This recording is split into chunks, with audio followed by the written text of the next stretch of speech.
Welcome to my channel learn math happily. আজকের বুঝতেই পারছো তোমরা থাম্বনেল দেখে আজকে যে তোমাদের ম্যাথের 333 পেজ, এই পেজটা নিয়ে আমরা আলোচনা করব। আর আগের পেজগুলো তোমরা অনেকে দেখেছো, অনেকে দেখোনি। যারা দেখোনি দেখে নিও, ওগুলো খুব গুরুত্বপূর্ণ। ঠিক আছে, অঙ্কগুলো করে নিও। দেখো তাহলে চলো দেখি 333 পেজে কী আছে।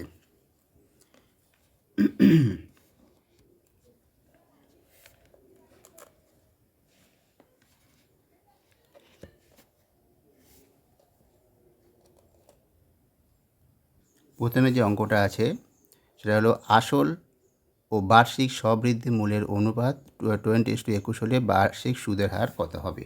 দেখো দেখো তাহলে আসল আর বার্ষিক সবৃদ্ধি মূল, ঠিক আছে। তাহলে আসল যদি 20 ধরি, সুদ আসল তাহলে কত হবে 21। সবৃদ্ধি মূল মানে এটাই সুদ আসল। তাহলে সুদটা কত হবে 21 থেকে 20 বিয়োগ, তাহলে এক্স, সুদটা এক্স। আর সুদের হার যদি আর ধরে নিই 8%, তাহলে শর্তানুসারে এক্স সমান কত হবে PTR বাই 100। মানে পি মানে এটা 20, টি তো 1 বছর, 8 তো 100। এবার দেখো এই এক্স কেটে যাবে, 20, 5 × 100, তাহলে 8টা কত হবে, 8 সমান হবে 5, তার মানে 5%। ঠিক আছে, শতকরা 5%, বার্ষিক শতকরা 5% হারে, মানে উত্তরটা হবে সি। সির দাগে উত্তর। 2 দাগে দেখো 3x² - 5x + c। এই যে সমীকরণটা আর বলেছে একটা বীজ 2 বলেছে, তাহলে আরেকটা বীজ কত হবে, সেটা বার করতে হবে। দেখো আমি যদি একটা বীজ 2, আরেকটা বীজ যদি বিটা ধরি, আলফা বা বিটা, আলফা যদি ধরি, তাহলে 2 + আলফা, সেটার যোগফলটা কী হয় -b/a। বিটা তো -5, তাহলে প্লাস হয়ে যাবে, b/a মানে 5/3, এটা 3, ঠিক আছে, 5/3 এইটা হবে। এখান থেকে 8টা বীজ আলফাটা কী হবে, আলফা সমান দেখো 5/3 - 2, তার মানে 3 × 2 = 6, তার মানে 1 - 1 3। তাহলে উত্তরটা হবে বির দাগ, বিটা হচ্ছে উত্তর। দেখো 3 নম্বর দাগের যে অঙ্কটা আছে সেটা হচ্ছে তোমার পেজ 427, 1-3 দাগে আছে, ঠিক আছে। সুতরাং সেই জন্য এখানে আর বলছি না, একই অঙ্ক। এবারে 4 দাগের অঙ্কটা দেখো। 4 দাগের অঙ্কটা বলা আছে sin² আলফা + sin² β/2 = 1 হলে, তাহলে এই 4টে অপশান দেওয়া আছে, কোনটা ঠিক। অপশান মধ্যে দেওয়া আছে alpha + beta = π/2, alpha = 2 beta, alpha + 2 beta = π, আর 2 আলফা + বিটা = π। এইটা 4টে অপশান। এবার দেখো এই যে সমীকরণটা দেওয়া আছে, এইটা 1 হতে গেলে sin² আলফা, তাহলে এখানে হতে হবে cos² আলফা, তাই তো। তাহলে sin β/2 = cos আলফা হতে হবে, তবে তো আমি 1 হবে। আমরা জানি কি sin² আলফা + cos² আলফা = 1। তাহলে sin β/2 সমান হতে হবে আমার, হয় এই β/2 = cos আলফা, বা এটাকে যদি এরকম করি sin আলফাটাকে হতে হবে sin আলফা সমান cos β/2, যে কোনো একটাই হতে পারে, তাই তো। তাহলে আমি নিচ্ছি এরকম sin², যে কোনো একটা নিচ্ছি, তাহলে sin β/2, তাহলে এটা sin β/2 = cos আলফা, ঠিক আছে। যদি এটা 1 নম্বরে এই এতে না পড়ে যদি লিখে করতে হতো, তাহলে এরমভাবে বলতে হতো যে sin², আমরা জানি sin² আলফা + cos² আলফা = 1, সেই জন্য cos sin β/2 = cos আলফা, ঠিক আছে, এরকম বলতে হবে, সেই কারণে এটা হতে হবে। এবার দেখো তাহলে এখান থেকে আমাকে এই আলফা আর বিটার মধ্যে একটা সম্পর্ক পেতে পারি। কীরকম, cos আলফাটাকে আমি লিখতে পারি sin 90° - আলফা। তাহলে দেখো এবার এখান থেকে পাবো কি β/2 সমান পাচ্ছি 90° - আলফা। সেখান থেকে আলফা যদি এপারে চলে আসে, তাহলে আলফা + β/2, এই তো, যেটা আসবে আলফা + β/2 সমান 90° মানে তো পাই, ঠিক আছে, না π/2, 90° মানে π/2, ঠিক আছে। এবারে দেখো তাহলে 2 দিয়ে আমি যদি উভয় পক্ষে গুণ করি, তাহলে 2 আলফা + বিটা সমান চলে আসবে কত, এটা পাই। তাহলে কি এটা কোথায় আছে, 2 আলফা + বিটা সমান পাই, মানে ডির দাগেরটা উত্তর। ডির দাগেরটা তাহলে উত্তর হবে, ডির দাগে এটা আছে, তো এটা হবে উত্তর, ঠিক আছে। দেখো 5 দাগের যে অঙ্কটা বলেছে, একটা শঙ্কুর উচ্চতা উচ্চতা হচ্ছে এইচ, তির্যক উচ্চতা এল, আর ব্যাস ভূমির ব্যাস ডি বলে দেওয়া আছে। তাহলে বলেছে L square minus H square by D square সমান কত হবে। ঠিক আছে, দেখো উচ্চতা আর তির্যক উচ্চতা আর ভূমির ব্যাসার্ধ সমান আমরা একটা সম্পর্ক জানি, তাই তো? শঙ্কুর ক্ষেত্রে তো এটাই, শঙ্কুর ক্ষেত্রে এইরকম লম্ববৃত্তাকার শঙ্কুর ক্ষেত্রে, তাই এটাই তির্যক উচ্চতা, এইটাই উচ্চতা, আর এটা হচ্ছে ভূমির ব্যাসার্ধ। তাহলে এর মধ্যে সম্পর্ক, এটা কি একটা সমকোণী ত্রিভুজ হয়, তার সম্পর্কটা কী হয়, এল স্কোয়ার সমান H square plus D square, তাই তো? আমাকে বার করতে হবে এল স্কোয়ার মাইনাস এইচ স্কোয়ার, তাহলে এল স্কোয়ার মাইনাস এইচ স্কোয়ার, এই ডি স্কোয়ার নয়, এখানে আরটা কত, মানে এটা ডিটা তো ব্যাস, তাহলে ব্যাসার্ধ কত, d/2, তাই তো, d/2 হোল স্কোয়ার, তার মানে d²/4 হবে এটা। তাহলে আমি এখান থেকে পাচ্ছি, তাহলে কত দেখো, যেটা পাবো এল স্কোয়ার মাইনাস এইচ স্কোয়ার সমান d²/4, এটা পাচ্ছি d²/4। তাহলে এবার ডি স্কোয়ারটাকে যদি এবার নিয়ে আসি, তাহলে কত হবে, এটা বাই ডি স্কোয়ার সমান এটা কেটে সমান সমান কত হবে, 1/4, তাই তো? তাহলে মানটা কত হলো, L square minus H square by D square সমান হয়ে গেল 1/4। তাহলে অপশানটা হচ্ছে সি। ঠিক আছে, অপশান সি আমাদের উত্তর। বলেছে 6, 7, x, 8, y 16 এদের গড় হলো 9 বলেছে। তাহলে চারটে সম্পর্ক দেওয়া আছে কোন এদের গড়, তাহলে গড় মানে এবারে গড়টা বার করি, গড়টা কত, এদের যোগফল বাই কটার সংখ্যা, 6টা, 6, এটা সমান 9 বলে দেওয়া আছে। তার বার করতে বলেছে যে এক্স প্লাস ওয়াই সমান কত, এক্স প্লাস ওয়াই সমান, মানে চারটে অপশন দেওয়া যায়, বলেছে x plus y 21, x plus y 17, x minus y 21, x minus y 19, কোন অপশানটা হবে, মানে এক্স প্লাস ওয়াইয়ের মধ্যে কী সম্পর্ক হবে, এক্স আর ওয়াইয়ের মধ্যে কী সম্পর্ক, দেখো সেটা বার করতে গেলে আমার কী করতে হবে, এটা যোগ করবো, যোগ করে দিলে সিম্পল যোগ করলে কত হয়, 8 আর 16, তাহলে 3 আসছে 24, 24 আর 6 কত হচ্ছে 30, 30 আর 37, তাহলে পাচ্ছি এক্স প্লাস ওয়াই প্লাস 37 সমান থেকে, এটা 6 লং 54, তাহলে সেখান থেকে এক্স প্লাস ওয়াই সমান কী আসছে, 54 থেকে 37 বিয়োগ দাও, তাহলে 7, 4, 1, 17, তার মানে এক্স প্লাস ওয়াই সমান 17, এটা হচ্ছে উত্তর। এই অপশান, এটা কোন দাগ, কত দাগে আছে, এটা বি এর দাগে আছে, বিটা তাহলে উত্তর। 2-1 বলেছে এই যে অনুপাত, এটা দেওয়া আছে সম্পর্ক করে, এখান থেকে বলেছে x:y:z এর মান কত। ঠিক আছে, দেখো এই সম্পর্ক থেকে আমি এই দুটো থেকে কি পাবো, দুটো থেকে পাবো x/y সমান পাবো CA/BC, তার মানে সি কেটে গেলে a/b, তাহলে এখান থেকে পেলাম x:y সমান a:b। ঠিক আছে, আর এই দুটো সম্পর্ক থেকে কী পাবো, y/z সমান পাবো AB/CA, তার এ কেটে গেলে পড়ে থাকবে B/C, তার মানে এখান থেকে পাচ্ছি y:z সমান B:c। তাহলে ওয়াইয়ের দায়ে কী আছে, ওয়াইয়ের এটা কত, বি, এপারেও বি এপারে বি, তাহলে একই আছে যখন, তাহলে কোনো অসুবিধা নেই। তাহলে x:, এবারে তাহলে অনুপাতটা কত হবে, দেখো x:y:x:y:z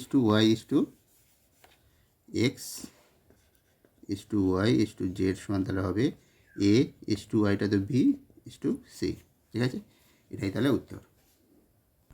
দেখো একটা বলে দিয়েছি যে বার্ষিক চক্রবৃদ্ধি সুদের হার হচ্ছে কত, হার 8%। ঠিক আছে, আর প্রথম বছরের শেষে মূলধন, মানে এইটাই যদি প্রথম বছর এখান থেকে শুরু করে এটাই শেষ হয়, এটা প্রথম বছর শেষে এখানে মূলধনটা পি।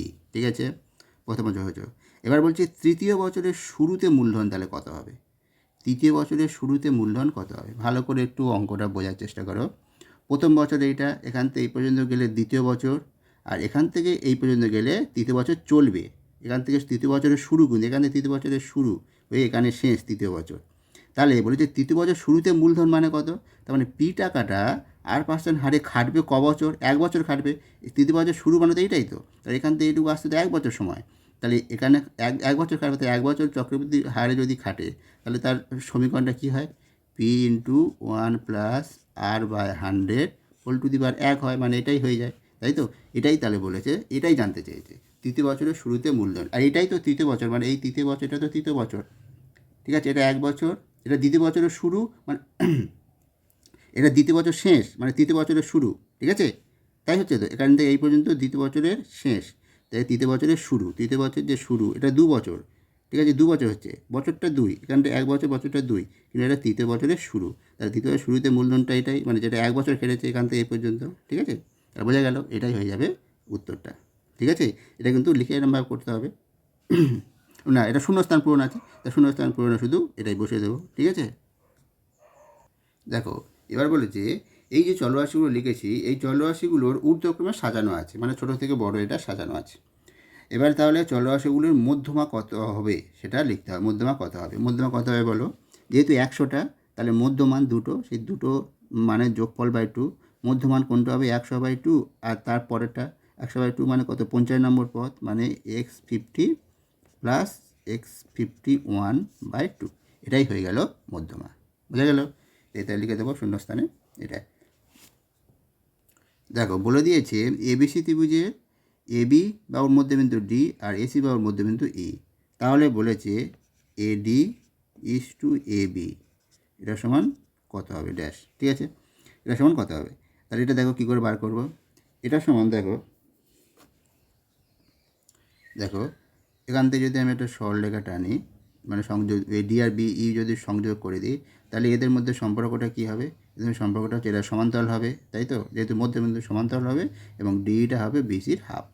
আর এই যে ত্রিভুজটা এ ডি ই আর এ বি সি, এরা কি সদৃশ্যকোণী ত্রিভুজ হবে, তাই তো, মানে সদৃশ্য হবে।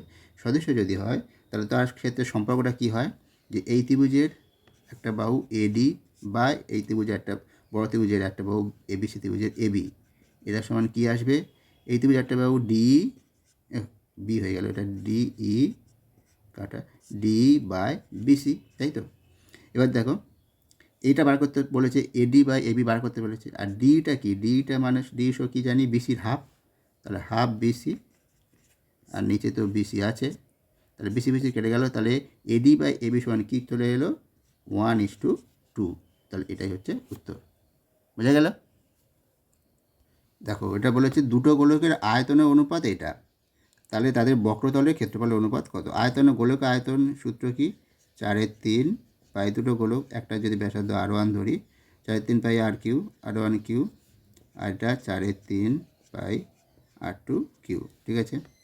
তাহলে এখান থেকে আমরা পাবো যেটা R1 Q by R2 Q সমান 8/1, তার মানে R1 বাই R2 এটা সমান পাবো 2/1, ঠিক আছে, 2/1 মানে 2/1 কিউ তো, ঠিক আছে, 2/1।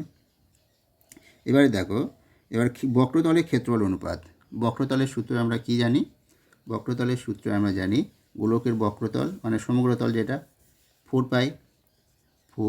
পাই R1 square by 4 pi R2 square, এখান থেকে তাহলে এটা মানে হচ্ছে R1 square by R2 square, তার মানে সেটা সমান R1 by R2 whole square, মানে 2/1 হোল স্কোয়ার, তার মানে হচ্ছে কত 4/1, তাই তো। তার মানে এই বক্রতলের ক্ষেত্রফলের অনুপাত যদি করো, অনুপাত সমান কত হবে, তাহলে 4:1, ঠিক আছে, এটাই হবে উত্তর। দেখো বলেছে পরবর্তী অঙ্কটা 6 নম্বর দাগে 3 - cos থিটা, এই যে রাশিমালাটা এর ক্ষুদ্রতম মানটা বার করতে হবে, ক্ষুদ্রতম মানটা কত, ঠিক আছে। দেখো আমরা জানি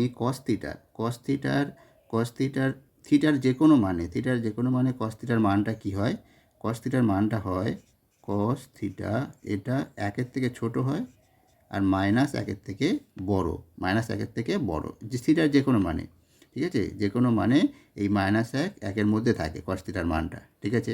তাহলে cos থিটার তাহলে সর্বনিম্ন মান কত, সর্বনিম্ন মান -1 আর সর্বোচ্চ মান 1, যেহেতু 3 থেকে বিয়োগ দেবো, বিয়োগ দিলে তাহলে আমার বিয়োগ দিয়ে যে মানটা পাবো, তাহলে আমাকে মান পেতে হবে, সর্বনিম্ন মান। আমি আচ্ছা দুটো মান বসিয়ে দেখি, আমি যদি -1 বসাই cos থিটা, তাহলে তখন পুরো সম্পর্কের মানটা কত আসবে, -1 হলে 3 - 1 তাহলে এটা হচ্ছে 4, আর যদি 1 বসাই তাহলে এটার মানটা কত হবে, 3 - 1 মানে 2, তাহলে এই রাশিটার সর্বনিম্ন মানটা কত হলো, তাহলে এর মানটা 2 আর 4-এর মধ্যে থাকছে, 2-এর থেকে বড় 4-এর থেকে ছোট, তাই তো, তার মধ্যে থাকছে, তাহলে সর্বনিম্ন মানটা কত হচ্ছে 2, ঠিক আছে।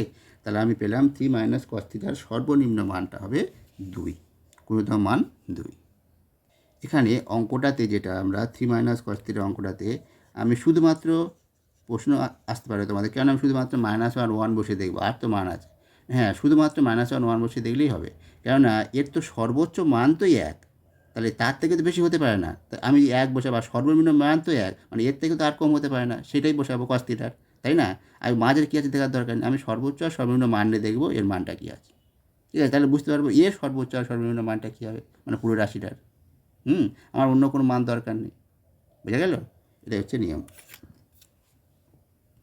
3 দাগের সত্য মিথ্যা অঙ্কটা, এটা হচ্ছে তোমার পেজ নম্বর 427, 3-3 আছে। ঠিক আছে, 3 এটা 1 নম্বরে আছে, ওটা 3 নম্বরে আছে। ঠিক আছে, সে 427 পেজটা করে দেওয়া আছে, আমি করে দিয়েছি ভিডিও অলরেডি, ওই পেজে তাহলে ওটা দেখে নিও। এবার 2 দাগেরটা কী বলেছে দেখো, বলেছে কিছু টাকা 20 বছরে 10% হার সরল সুদে দ্বিগুণ হয়। আচ্ছা দেখি সরল সুদে 20 বছরে কত টাকা হয়। আমি যদি পি টাকাটা বলি, কিছু টাকা মানে পি টাকা ধরি, তাহলে 20 বছরে এটা সুদটা কত হয় আগে দেখি। 20 বছরের সুদটা হবে, 20 বছরের সুদ হবে 20 বছর, তখন পি ইন্টু 20, 10% হারে শুধু 10/100, তার মানে এটা হচ্ছে সুদটা হচ্ছে 2p। তাহলে সরল সুদে দ্বিগুণ মানে 2p, তাহলে সুদ আসলটা কত হবে? সুদ আসলটা হবে p plus 2p, p plus 2p, তাহলে হয়ে গেল কত? 3p। ঠিক আছে, 3p। তাহলে দেখো 10 বছরে সুদ আসলটা পিটা কত হচ্ছে? 3p হচ্ছে। এটা কি দ্বিগুণ হচ্ছে? না, এটা হচ্ছে 3 গুণ হচ্ছে 20 বছরে, তাই তো? তাহলে এটা মিথ্যা। এটা হবে মিথ্যা। দেখো এবারে দুইটা কী বলেছে, দুইটা নয় তিনেরটা কী বলেছে, 3 দাগেরটা, 3 দাগেরটা বলেছে এই যে এইটা দেওয়া আছে, উপরে এই রাশিগুলো দেওয়া আছে, এই সংখ্যাগুলো দেওয়া আছে, দিয়ে বলেছে এর মধ্যমা হবে 5। এটা সত্য না মিথ্যা? মধ্যমা 5 বলেছে, তাহলে এটাকে আমরা ঊর্ধ্বক্রম বা নিম্নক্রম সাজাচ্ছি, তাহলে এটা ঊর্ধ্বক্রমে সাজিয়েছি। ঠিক আছে, সাজালে যেটা আসছে দেখো, সাজালে আমার কোনটা বেশি, কত নম্বর এটা, এটা হচ্ছে কটা সংখ্যা দেখো, এটা সংখ্যা হচ্ছে গুণে দেখো 5, 6, 7, 8, 9, 10, 11, 11টা মানে তার 11, মানে তার মধ্যমানটা হবে, মধ্যমা। ঠিক আছে, মধ্যমান 11 মধ্যমান কত? 11 মধ্যমান পেতে গেলে 11 + 1/2 করতে হবে। 2 করলে কত হয়? 6 নম্বর। তার 6 নম্বর পদটা কত হয়? 6 নম্বর পদ দেখো 5, তাহলে মধ্যমাটা 5। বোঝা গেল? মধ্যমাটা হবে 5, তাহলে এটা সত্য। এবারে দেখো 4 দাগেরটা বলেছে দুটো বৃত্ত পরস্পরকে স্পর্শ করলে বৃত্ত দুটির কেন্দ্র এবং স্পর্শ বিন্দু দিয়ে একটি বৃত্ত আঁকা সম্ভব। এটা কি সত্য বলেছে না মিথ্যা বলেছে?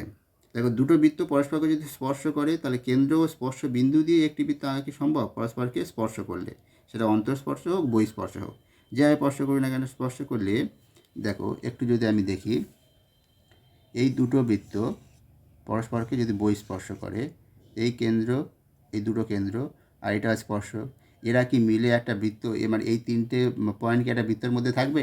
থাকবে না, তাহলে এটা হবে না, তাহলে এটা ভুল বলেছে। ঠিক আছে, তাহলে এটা মিথ্যা। এবার আসছি যে দুটি বৃত্ত পরস্পরকে, এটা হয়ে গেল 5 নম্বরটা, একটা ঘনকের সমতলে ক্ষেত্রফল বলেছে, ক্ষেত্রফল ও ঘনফল সমান হলে বাহুর দৈর্ঘ্য হবে 6 একক। এটাকে ঠিক বলেছে? দেখো ঘনকের সমতলের ক্ষেত্রফল মানে 6 স্কোয়ার, এ যদি বাহুর দৈর্ঘ্য হয়, একটা বাহু মানে একটা ধারের দৈর্ঘ্য, আর ঘনকের ঘনফল কত হবে? ঘনফল আয়তন মানে আয়তন এ কিউ, এই দুটো সমান, ঘনফল আর ক্ষেত্রফল ও ঘনফল সমান হতে হলে তাহলে তাদের বাহুর দৈর্ঘ্য হতে হবে 6 একক। এটাকে ঠিক বলেছে। দেখো বাহুর দৈর্ঘ্য, আমি যদি ওদের কথা অনুযায়ী ধরে নিই বাহুর দৈর্ঘ্য 6 একক, তাহলে ক্ষেত্রফল এটা সমান হয় কিনা দেখি। 6 একক ধরলে তাহলে এটা 6Q, এটা 6 ধরলে 6, আর এটা 6 স্কোয়ার, মানে এটাও 6Q, তাহলে হ্যাঁ, তাহলে সমান হচ্ছে, তাহলে যে ওটা যে বলেছে সত্য। ঠিক আছে, বলেছে এর মান হবে, এর ক্ষুদ্রতম মান হবে 0, ক্ষুদ্রতম মানটা 0 বলেছে। এটা কি ঠিক?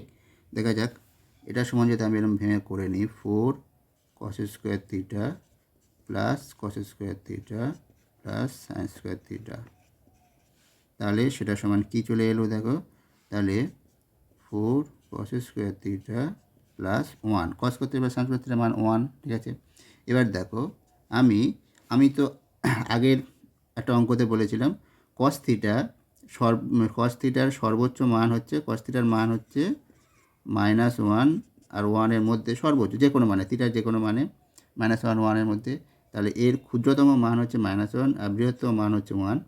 তাহলে এটা ক্ষুদ্রতম হতে গেলে এর ক্ষুদ্রতম মান নিতে হবে। তাহলে কস থিটার -1 নিই আর 1 নিই, যাই নিই না কেন তাহলে একই হবে, ঠিক আছে। এই রাশিটা ক্ষুদ্রতম হতে গেলে কস থিটার মানটা ক্ষুদ্রতম নেবো, তাহলে -1 নিলাম, নিলে তাহলে কত হবে এখানে হবে 4 + 1 মানে 5 হচ্ছে, কিন্তু এখানে বলেছে ক্ষুদ্রতম মানটা 0 হবে, তাহলে মিথ্যা বলেছে, ঠিক আছে, তাহলে এটা হবে মিথ্যা। দেখো বলে দিয়েছে যে X varies as Y Z আর Y varies as Z S, এটা 4-এর 1-একটা হলে দেখাও যে জেড একটা অশূন্য ধ্রুবক, এটা দেখাতে হবে, যেটা একটা ধ্রুবক রাশি, ঠিক আছে। তো দেখা যাক, এখান থেকে এক্স সমান আমরা পাবো k1 ওয়াই জেড, k1 একটা অশূন্য ধ্রুবক, ঠিক আছে, লিখে নিলাম, লিখে নেবে পাশে। তারপরে এখান থেকে ওয়াই সমান পাবো k2 জেড এক্স, k2 একটা অশূন্য ধ্রুবক, ঠিক আছে। তাহলে এবার আমরা কি পাচ্ছি দেখে নাও। এবারে এখান থেকে আমরা যেটা করব, এখান থেকে এক্সের মান, এই এক্স সমান যেটা পেয়েছি, তাহলে এক্সের মানটা এই সমীকরণ দ্বিতীয় সমীকরণ যদি বসিয়ে দিই, তাহলে ওয়াই সমান আসছে k2 জেড আর এক্স হচ্ছে k1 ওয়াই জেড, ব্যাস ওয়াই জেড। তাহলে ওয়াইটা কেটে যাবে, ওয়াইটা যেহেতু নট ইকুয়াল 0 কেটে যাবে, কেটে গেলে পরে থাকবে কত, জেড স্কোয়ার সমান k1 k2, এরপরে চলে এলে 1/k1 k2, জেড স্কোয়ার সমান এটা চলে আসবে, ঠিক আছে। সেখান থেকে আমি তাহলে এটা তো একটা ধ্রুবক, যেহেতু k1 k2 ধ্রুবক রাখছি, তাহলে এটা হচ্ছে একটা ধ্রুবক, পাশে লিখে দেবো, যেহেতু k1 k2 ধ্রুবক, ঠিক আছে, অশূন্য ধ্রুবক। তাহলে সেই ধ্রুবকটার মান আমি ধরে নিচ্ছি, তাহলে পরের লাইনে লিখবো জেড স্কোয়ার সমান একটা ধ্রুবকটার মান ধরে নিচ্ছি এম স্কোয়ার ধরে নিলাম, এই ধ্রুবকটা মানে পুরো পাশে এই রাশিটার মান এম স্কোয়ার, যেখানে এমটা হচ্ছে অশূন্য ধ্রুবক, ঠিক আছে। তাহলে এবারে এখান থেকে আমি কি পাবো, জেড সমান পাবো এম, তাহলে এম তো ধ্রুবক রাশি, তাহলে পেলাম জেড সমান এম, তাহলে এখান থেকে জেড একটা অশূন্য ধ্রুবক, এটা পেয়ে গেলাম। তাহলে অতএব প্রমাণিত হলো জেড একটা অশূন্য ধ্রুবক, ঠিক আছে, প্রমাণিত বলে লিখে দেবে, বোঝা গেল। দেখো এবার অঙ্কটা দেওয়া আছে কি, যে এক্স 2 নম্বর যে অঙ্কটা দেওয়া আছে x-4 আর x+c, এদের মধ্য সমানুপাতি এক্স, তাহলে এই সম্পর্কটা হবে, সেখান থেকে যেটা আসবে এ দুটো গুণ করবো, যেটা সমান এটা, ঠিক আছে। তাহলে সেখান থেকে এইটাই পেলাম। আর তোমরা যদি এটা সহজে গুণ করতে না পারো, এই 6 আর 4 বিয়োগ করে 2x হয়, মাইনাস এটা গুণ করলে 24, সেটা যদি শর্টে না করতে হবে তোমরা গুণ করে করবে, এটা হলো। তারপরে এখান থেকে পাচ্ছি 2x সমান 24, মানে 2x - 4 0, মানে 2x সমান 24, ঠিক আছে। তারপরে x সমান হয়ে গেল 12, x সমান 12, এটা উত্তর হবে। 3-এরটা বলেছে যে 6.14% হার সরল সুদে কোনো মূলধন কত বছরে সুদে মূল্যে দ্বিগুণ হবে, কত বছরে সেটা হবে, সেটা কোনো মূলধনে আমি পি যদি ধরে নিই, তাহলে সেক্ষেত্রে সুদটা কত হবে, কত বছর, আমি টি বছর ধরে নিচ্ছি। আটটা কত, আটটা তো দেওয়া আছে 6 মানে এটা সমান কত, 25/4, 24 25, তাহলে এটা হচ্ছে 25/4, তাই এটা সমান সূত্রটা আই, ঠিক আছে। তাহলে সূত্রটা কত হবে, আই সমান আসবে, আই সমান কত হলো, সুদে মূল্যে দ্বিগুণ হয় বলেছে, আচ্ছা। তোমার সুদটা তাহলে সুদ আসলে দ্বিগুণ, ভালো করে দেখো, এখানে সুদটা তো এখান থেকে পেয়ে যাবো, সুদ আসলে দ্বিগুণ, পি যদি আসল হয় তাহলে সুদের মূল্য মানে 2p হচ্ছে সুদ আসল, মানে তোমার ইয়েটা হয়ে যাবে, সুদটা হবে পি, ঠিক আছে, পি। তাহলে পি সমান এইটা পাচ্ছি, এটা সমান তাহলে পি, তাহলে এই পি আর পি কেটে যাবে, কেটে গিয়ে টি সমান কত আসবে, দেখো টি সমান যেটা আসবে নিচে 4, তার মানে হচ্ছে 10 × 4/25, ঠিক আছে। এটা তো 25/4, এটা চলে আসবে, তাহলে 2তে যদি কাটি, কাটাকাটি যাবে না, তাহলে এটা হবে 40/25, 40/25, এটা ভুল হয়েছে, এটা 10 কেন, এটা তো হবে 100, তাই তো, PTR/100, 100, এটা সমান সুদটা তো পি, কেন সুদ আসল পি ধরলে সুদ আসল হয় 2p, 2p থেকে পি বিয়োগ দিলে পিটা হচ্ছে সুদ, পি হবে, পি কেটে যাবে, তাহলে এবারে চলে আসবে 100, এটা 100 × 4, তার মানে 400/25, তার মানে এটা কত হবে, 4 25 দিয়ে কাটলে 4 4 4 16, তাহলে এটা 16 আসবে, তার মানে টিটা মানে 16, মানে 16 বছর, উত্তরটা কত হবে, উত্তর হবে 16 বছর, 16 বছর লাগবে কোনো টাকা সুদে আসলে দ্বিগুণ হতে, এই যদি এই হারে তোমার করা হয়। ঠিক আছে, তার উত্তর হবে 16 বছর। দেখো বলেছে এ ও বি দুজনে ব্যবসা করেছে, লাভ হয়েছে 1050, আর এর মূলধন কত ছিল 900 টাকা, আর এর লভ্যাংশ পেয়েছে 630 টাকা। তাহলে প্রশ্ন করেছে কি বি এর মূলধনটা কত ছিল, তাহলে ঠিক আছে বি এর মূলধন কত ছিল। দেখো বি তো এ পেয়েছে 630 টাকা এই লাভ থেকে, তাহলে বি কত পেয়েছে, তাহলে এখান থেকে এটা বিয়োগ দিলে বি পেয়ে যাব। তাহলে বি যেটা পাবে লভ্যাংশ, বি এর লভ্যাংশটা কত হবে, বি এর লভ্যাংশ হবে 1050 থেকে 630 বিয়োগ, তা সেটা হচ্ছে কত, এত টাকা কিন্তু টাকাটা লিখে নিই, 30 2 6 4, তাহলে 420।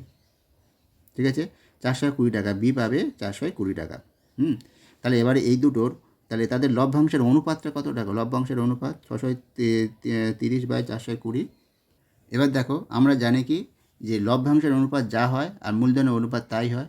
এবার বি এর মূলধন যদি আমি এক্স ধরে নিই, তাহলে বি এর মূলধন, তাহলে বি এর মূলধন আর এর মূলধন, তাহলে আমি যদি এরকম করি এক্স ইস টু এর মূলধন হচ্ছে 900, তাহলে বি এর লাভ হচ্ছে 420 ইস টু এর লাভ হচ্ছে 630, এটা হবে, এটা তাহলে সমান হবে, তাই তো। সেখান থেকে x/900 সমান আসবে 420/630, ঠিক আছে, এটা আসবে x/900। তাহলে এখান থেকে যেটা আমরা পাবো,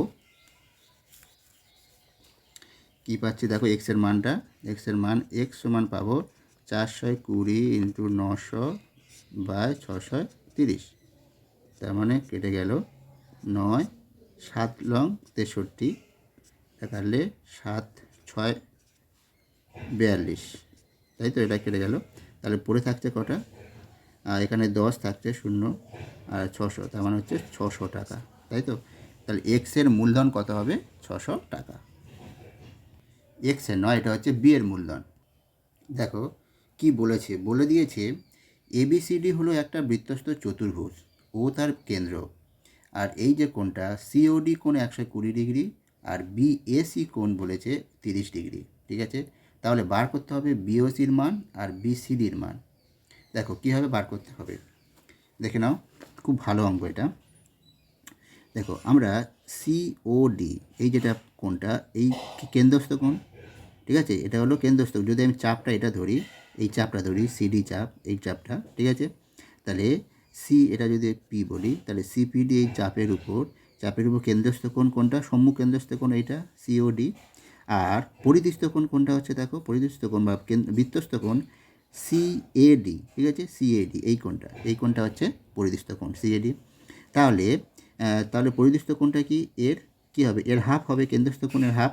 তাহলে কেন্দ্রস্থ কোণ 120 ডিগ্রি, তাহলে সিএডি কোণের মানটা পেয়ে যাবো কত, সিএডি পাবো 120 হাফ অফ 120 ডিগ্রি, তার মানে হচ্ছে এটার মান পাবো 60 ডিগ্রি। তাহলে এটুকু পেলাম, 60 ডিগ্রি পেয়ে গেলাম এটার মান।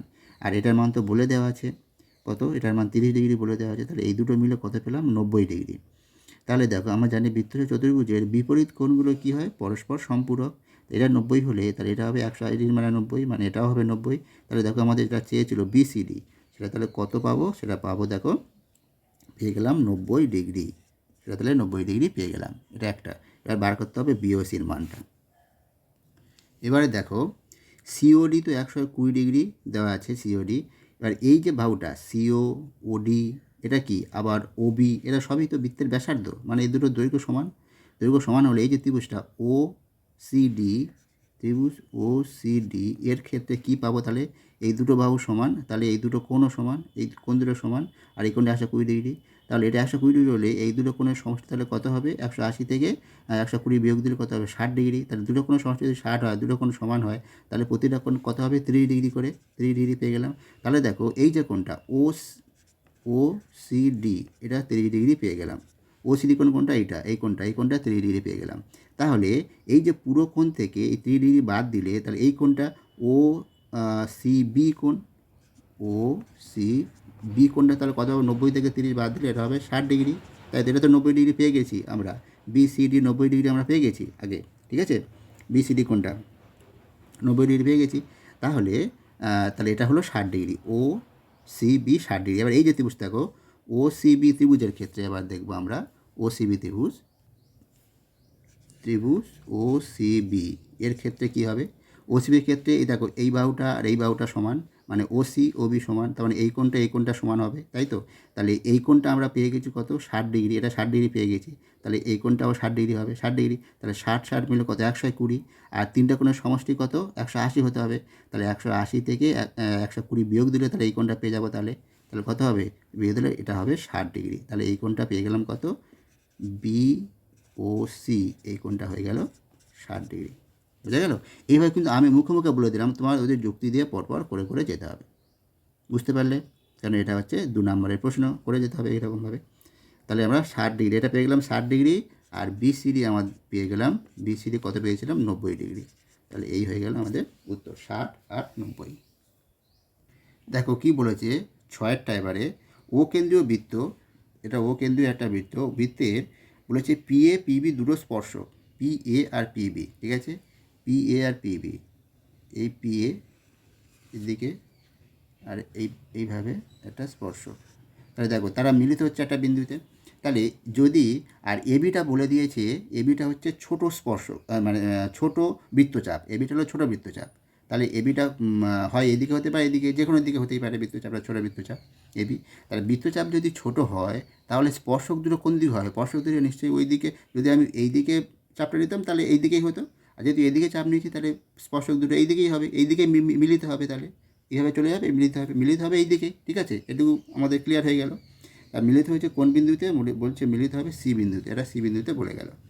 এবারে দেখো, এবারে কি বলেছে, যদি এ পিবি, এ পি এ মিলিত হবে, কারণ কোনটা, সি বিন্দুতে। এবারে এ পিবি 48 ডিগ্রি, পিএ পিবি দুটি স্পর্শক, ও না পিএ সি বিন্দুতে না, এটা ভুল বলছি, হ্যাঁ পিএ পিবি বলেছে, পিএ পিবি তার মানে তারা মিলিত হবে পি বিন্দুতে, পিএ পিবি দুটো স্পর্শক বলে দিয়েছে। আর বৃত্তচাপ এবি এর উপর সি একটা বিন্দু বলেছে, বৃত্তচাপ এই এবি এর উপর সি একটা বিন্দু, তাহলে এটা সি ধরছি, ঠিক আছে, যে কোনো একটা জায়গায়, এটা সি, এদিকে যে কোনো একটা জায়গায় হবে, সি একটা বিন্দু বলেছে। তাহলে আর এ পিবি দেওয়া আছে, এ পিবি 48 ডিগ্রি, এটা দেওয়া আছে 48 ডিগ্রি। এবার আমরা জানি, কি জানি দেখো, আমরা কি জানি, যদি আমি এখান থেকে ব্যাসার্ধ টানি, তাহলে এই যে চতুর্ভুজটা তৈরি হলো, এটা যদি ও বলেছে এ ও বিপি, এই যে চতুর্ভুজটা তৈরি হলো, এই চতুর্ভুজের বিপরীত কোণ, মানে এই কোণটার সঙ্গে এই যে কোণটা, এই কোণটা হচ্ছে পরস্পর সম্পূরক হবে, ঠিক আছে, এই কোণটার সঙ্গে এই কোণটা হবে পরস্পর সম্পূরক, এটা হচ্ছে একটা ধর্ম, ঠিক আছে। তাহলে সেক্ষেত্রে, তাহলে এটা যদি 48 হয় তাহলে এটা কত হবে, 180 থেকে 48 বিয়োগ, তাহলে এ ও বি, এ ও বি এটা হবে 180 থেকে 48 বিয়োগ, তার মানে কত হবে, 2 3 1, 132 ডিগ্রি, ঠিক আছে, এটা হবে 132 ডিগ্রি। এ ও বি পেয়ে গেলাম 132 ডিগ্রি। এবার আমাদের কি দরকার, চেয়েছে A C B, A C B, এই কোনটা চেয়েছে, A C B, A C বির মানটা চেয়েছে।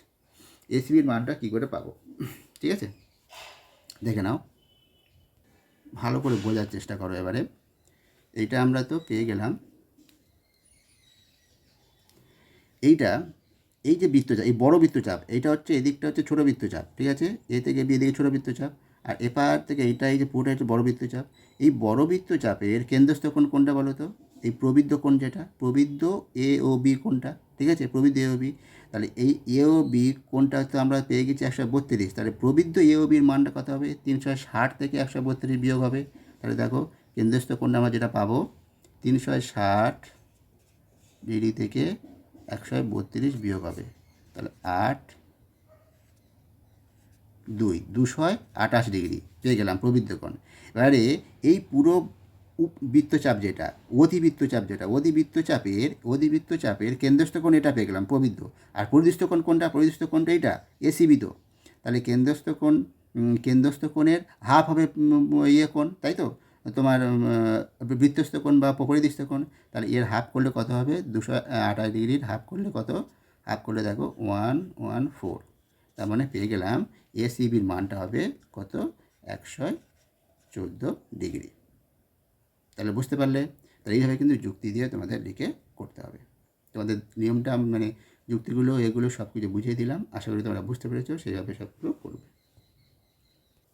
এবার দেখো আরেকটা জিনিস বলে দিই, আর এটা ঠিক হলো কি না আমরা কী করে বুঝবো? এই যে এর মানটা যে 114 মানে এটা তো একটা স্থূলকোণ, অনুপরিতে বেশি কোণ, স্থূলকোণ, ঠিক আছে? এই স্থূলকোণটা এটা দেখো, এই বৃত্তচাপটা কি ছোট বৃত্তচাপ, তাই তো?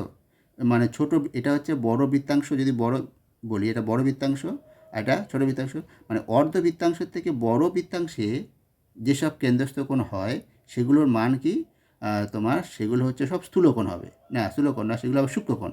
আর অর্ধ বৃত্তাংশ থেকে ছোট বৃত্তাংশ, এটা ছোট বৃত্তাংশ, ছোট বৃত্তাংশে যে বৃত্তস্থ কোণগুলো সেগুলো কি হয়, সেগুলো হয় সব স্থূলকোণ। বোঝা গেল? তো যদি বড় বৃত্তাংশ হয় সেখানে সূক্ষ্মকোণ, আর ছোট বৃত্তাংশ হলে স্থূলকোণ হয়। এটা একটা ধর্ম আছে, ঠিক আছে? আমরা জানি, তোমরা যদি না জেনে থাকো এটা জেনে নাও, বইতে এগুলো লেখা আছে, যদি না পড়ে থাকো এটা বলে দিলাম, ঠিক আছে? সেই জন্য তাহলে যেহেতু এটা ছোট, তাহলে এটা স্থূলকোণ তৈরি হবে, তাহলে এটা স্থূলকোণ ঠিকই আছে তাহলে আমাদের, ঠিক আছে? দেখো এখানে কি বলা হয়, সাতেরটা বলে দেওয়া আছে এবিসি ত্রিভুজ একটা সমকোণী ত্রিভুজ, সমকোণী ত্রিভুজে বি কোণটা সমকোণ আর বিডি লম্ব এসি, এটা বলে দেওয়া আছে। তাই এবার বলেছে কি, আর এবির 5 সেমি বলে দেওয়া আছে আর বিসিটা 12 সেমি, বার করতে বলেছে বিডির দৈর্ঘ্যটা কত, ঠিক আছে? তাহলে দেখো এবার কী করে করি আমরা। যেহেতু এবিসি একটা সমকোণী ত্রিভুজ যার বি কোণ থেকে বিডিটা এসির উপর লম্ব, তাই সেখান থেকে আমরা কী সূত্রগুলো পাবো, এবি স্কোয়ার সমান পাবো একটা এডি এসি, আর বিসি স্কোয়ার সমান পাবো সিডি এসি, আর বিডি স্কোয়ার সমান পাবো এডি আর সিডি, ঠিক আছে? এডি আর সিডি এই সম্পর্ক তিনটি পাবো, এরকম যদি কেস হয় সম্পর্কটা পাবো এরকম, ঠিক আছে? এটা জানতে হবে। এটা বি না বলে এটা তখন যদি ইয়ে বলতো এই কোণটা, মানে কোণটা সমকোণ হতো, তখন এই নামগুলো চেঞ্জ হয়ে যেত, ঠিক আছে?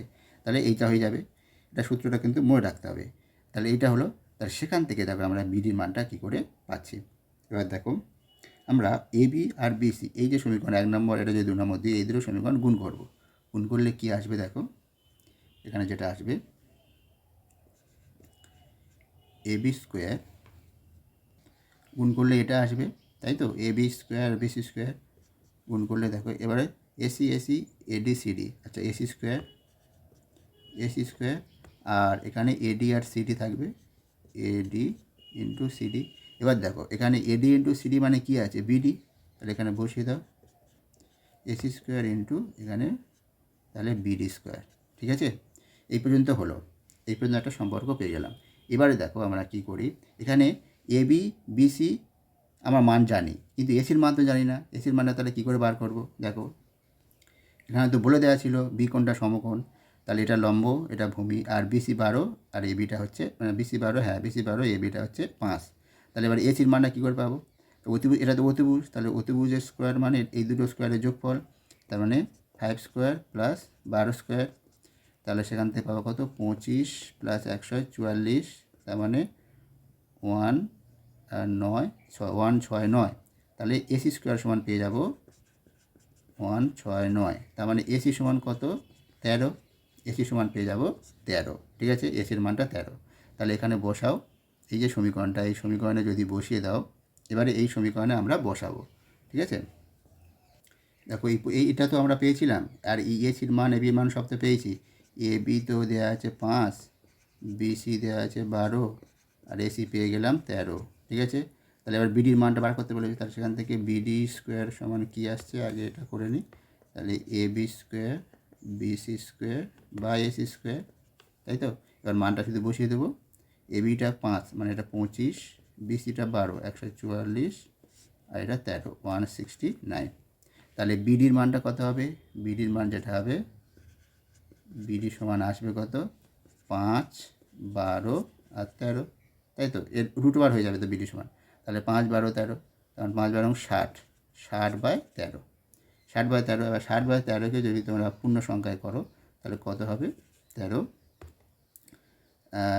5 13 25, 4 13 52, 4 পূর্ণ 52, 8, 4 পূর্ণ 8-এর 13, এটাই হয়ে যাবে উত্তর, বিডির দৈর্ঘ্যটা এত সেমি, দেখো খুব ইন্টারেস্টিং অঙ্ক 8 দাগেরটা বলেছে একটা একটা হচ্ছে সমকোণী চৌপলের দৈর্ঘ্য প্রস্থ উচ্চতার সমষ্টি। আমি দৈর্ঘ্য প্রস্থ উচ্চতা এ বি সি ধরে নিয়েছি, দৈর্ঘ্য এ, প্রস্থ বি, সি উচ্চতা এবার ধরে নিই, তাদের যোগফল বলে দিয়েছে 24। অর্থাৎ আর সেই সমকোণী চৌপলের কর্ণের দৈর্ঘ্য বলে দিয়েছে 15। তাহলে রুট ওভার এটার সমান তাহলে 15, সেখান থেকে square plus B square plus C স্কোয়ারের সি স্কোয়ার সমান এটা পেয়ে গেলাম। এবারে আমরা কি জানি, A plus B, B plus C, এই যে সূত্রটা আমরা জানি না, সেটা সেখানে বসিয়ে দেবো। আমাদের মান বার করতে বলেছে সমতলের ক্ষেত্রফলের মান, সমতলের ক্ষেত্রফলের মান বার করতে বলেছে। দেখো আমি যদি বসাই তাহলে এটা মান কত, B square plus C square plus 2 into A B plus B C plus C A, এটাই তো সমতলের ক্ষেত্রফল। তাহলে এর মানটা বার করতে হবে আমাকে, ঠিক আছে। এটা সমান তাহলে কত আসবে, এটা মাইনাস এটা, ঠিক আছে। তার মানে 24 square 2 A B plus B C plus C A, এটা সমান তাহলে 24 স্কোয়ার মাইনাস 15 স্কোয়ার, 24 প্লাস 15 তাহলে কত হচ্ছে 39 ইন্টু 24 মাইনাস 15 9। এই স্কোয়ার মাইনাস বি স্কোয়ার সূত্র, এ plus B A minus B, আর গুণ করলে কিন্তু এটা গুণ করলে অনেক বড়, এটা গুণ করলে অনেক সময় লাগবে, এটা এভাবে করবো। তাই এটা গুণ করো, দেখো 9 লং 81, 3 লং 27, 28 29 30 31 32 33 34 35, তার মানে কত, তাহলে পেয়ে গেলাম 351 বর্গ সেমি, হ্যাঁ এটাই গেল সমতলের ক্ষেত্রফল, ঠিক আছে। দেখো বলে দেওয়া আছে দুটো লম্ববৃত্তাকার চোঙের আয়তন সমান আর উচ্চতার অনুপাত দেওয়া আছে 1:2। তাহলে আমি যদি উচ্চতার ধরি H1:2 ধরি তাহলে 1/2, আর আয়তন সমান মানে এইটা হবে, এটার সমান এইটা। তা সেখান থেকে কী পাচ্ছি দেখো, R1 square by R2 square সমান পাচ্ছি H2/H1, আর H2/H1 মানে কত 2/1, তার মানে এখান থেকে পাচ্ছি R1/R2 সমান পাচ্ছি √2/1, তাই তো। এবার যদি আমি ব্যাস বলেছে তাহলে এখানে 2 গুণ করলাম, তাহলে এটা 2R1 এর সমান কত হচ্ছে 2 এইটা, ঠিক আছে। তার মানে এটাও সেই অনুপাত করলে কেটে 2 কেটে যাবে, √2/1 থাকবে। তাহলে ব্যাসের অনুপাত কত, √2:1, ঠিক আছে। এবার দেখো যে অঙ্কটা আছে sin θ মাইনাস cos θ সমান 0 হলে বার করতে হবে sec θ মাইনাস cos θ সমান কত। দেখো কী করে করা যায়, দেখে নাও। এটা হলো sin θ সমান cos θ হবে, sin θ সমান cos θ মানে sin 90 মাইনাস θ, সেখান থেকে θ সমান এইটা 2θ সমান 90 ডিগ্রি, মানে θ সমান 45 ডিগ্রি পেয়ে গেলাম। এবারে মানটা দেখো sec 45 ডিগ্রির মান কত √2, আর cosec 45 ডিগ্রির মান কত √2, তাহলে কত 2√2, মানটা পেয়ে গেলাম 2√2। দেখো অঙ্কটা এটাই দেওয়া আছে 2x সমান sec আলফা, 2/x সমান tan আলফা, তাহলে এটার মানটা কত। তাহলে কীভাবে করা যায় দেখো, আমরা জানি sec স্কোয়ার মানে tan স্কোয়ার আলফা সমান 1, তাহলে sec আলফা tan আলফা মান বসিয়ে দিলাম, ঠিক আছে। এবার কী আসবে দেখো, এবার দেখো এটা আসবে, সেখান থেকে 4 কমন নিলে এটার মান বার করতে বলেছে, সেটার মান কত হবে 1/2, তাহলে পেয়ে গেলাম। দেখো বলেছে 12 দাগেরটা পরপর 2n সংখ্যক স্বাভাবিক সংখ্যার মধ্যমান বা মধ্যমা n প্লাস এত বলেছে, তবে n এর মানটা কত। 2n সংখ্যক মানে জোড় সংখ্যক হলে তাহলে এবারে মধ্যমা তাহলে কত হবে, মধ্যমান দুটো পাবো, তাহলে দুটো মানে 2n/2 একটা প্লাস 2n/2 করলে কত n হয়, তার মানে n+1 পদটা, এই তো। তাহলে সেটা স্বাভাবিক সংখ্যা মানে এক, প্রথম পদটা 1, n-তম পদটা n হবে, মানে 100তম পদটা হবে সেইটাই, এখানে হচ্ছে n, মানে n-তম পদটা nই হবে, তার পরবর্তী পদটা n+1 হবে, তাহলে n+1/2 এটা সমান এইটা, কেন এটাই হবে মধ্যমা, আর বলে দিয়েছে এটা মধ্যমা, তাই এখান থেকে n এর মান পেয়ে যাব 2n+1, এটা সমান n+103, 2টা কেটে দিলাম উভয় পক্ষে, 2n থেকে n বিয়োগ দিলে n সমান কত, এটা বিয়োগ দিলে 102, তাহলে n এর মান পেয়ে গেলাম 102, ঠিক আছে। তাহলে এই ছিল তোমাদের 1 থেকে 4 পর্যন্ত যে অঙ্কগুলো তার সমাধান করে দিলাম। আশা করি প্রত্যেকটা তোমরা বুঝতে পেরেছো সবগুলো। এবারে লাইক শেয়ার করে দিই, আর যদি সাবস্ক্রাইব না করে থাকো সাবস্ক্রাইবটা করে নিও, ঠিক আছে। আর ভালো লাগলে কেমন লাগলো অবশ্যই কমেন্ট করে জানাও। তাহলে আজকে এই পর্যন্ত, পরবর্তী পেজ নিয়ে আবার পরে আসছি, ঠিক আছে।